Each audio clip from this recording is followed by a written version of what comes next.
Having recently gone through the process of contracting this coronavirus, luckily with relatively mild symptoms, I now find myself on the other side of the illness, but still in no less a state of social distance and general isolation. As we are all learning, this is a strange, frustrating and often distressing experience when the presence of family and friends is no longer possible and the normal structures of life are suddenly removed. At such an unprecedented and anxious time in all our lives, my wife and I are thinking particularly of all those who have lost their loved ones in such very difficult and abnormal circumstances, and of those having to endure sickness, isolation and loneliness. As patron of Age UK and my wife the patron of Silverline, our hearts go out to all those older people throughout this country who are now experiencing great difficulty. However, we also know that in every community up and down this land, where people of all ages are being affected by this virus, there are truly wonderful neighbours, individuals and groups of volunteers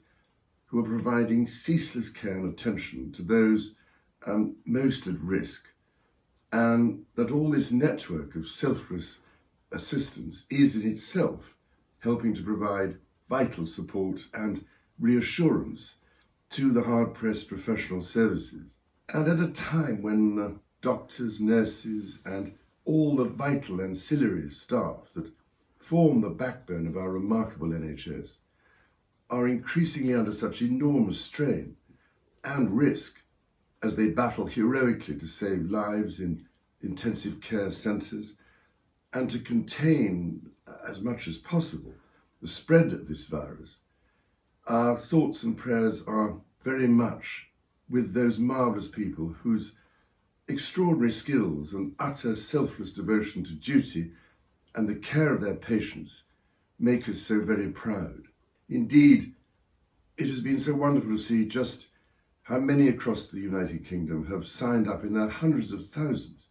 to be NHS volunteers, offering their help to do whatever they can to provide support to those on the front line. It is clearly essential, therefore, that such key people are treated with special consideration when coming off their exhausting duties and trying to do their shopping, for instance, while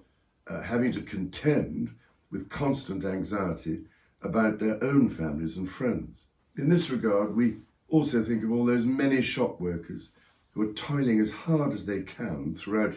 each and every night to keep supermarket shelves stocked, a further emergency service on which we are all relying. As a nation, we are faced by a profoundly challenging situation, which we are only too aware threatens the livelihoods, businesses and welfare of millions of our fellow citizens. None of us can say when this will end, but end it will. Until it does, let us try and live with hope and, with faith in ourselves and each other, look forward to better times to come.